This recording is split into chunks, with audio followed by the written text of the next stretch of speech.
Good evening, I'm Shameka Neely. A 15-year-old Martinsville boy shot twice at school last week remains in serious condition this morning at IU Health Methodist. A candlelight vigil will be held tonight at 7 p.m. at Martinsville West Middle School to pray for Chance Jackson. Jackson's alleged shooter will be back in court Friday for an initial hearing. He is being charged as a juvenile. Governor Mitch Daniels was in Bloomington Wednesday addressing the Greater Bloomington Chamber of Commerce. While the governor spoke, dozens protested outside. Dan Goldblatt reports.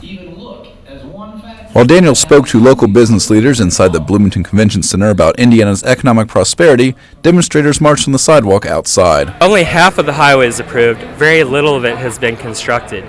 Clearly what INDOT is doing is building small segments. They don't have the money. They have not articulated where the money is going to come from. They've only articulated $700 million from the initial major moves money. The rest will come out of traditional revenue sources.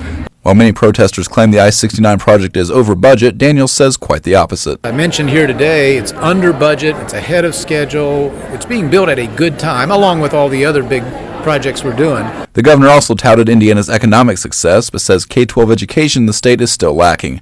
Daniels says he blames teacher unions for the retention of ineffective teachers in the state.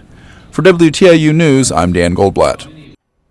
Several students and faculty members from both IU and Taylor University gathered this morning in Dunn Meadow for a high-altitude weather balloon launch. Brittany Carlson reports. Wind, pressure, and temperature are just a few things this balloon will be able to detect once launched in the air. Overall, I think this will be a really interesting data set as we go through the cloud and watch the different temperatures and pressures and so forth, and then when we get above the clouds will be bright sunlight, and then we'll get ultraviolet light and all the other measurements as we go up. Voss says the balloon has the ability to detect radiation. We have the sensitivity to see the cosmic rays coming in, but also any radiation that might be drifting, around in the upper atmosphere. IU student Katie McMahon is excited about her first weather balloon launch. So I think right now we're just watching and observing, but later on we'll get to see what actually happened with it. According to Voss, data from the launch will be retrieved through an instrument, regardless if the balloon returns or not.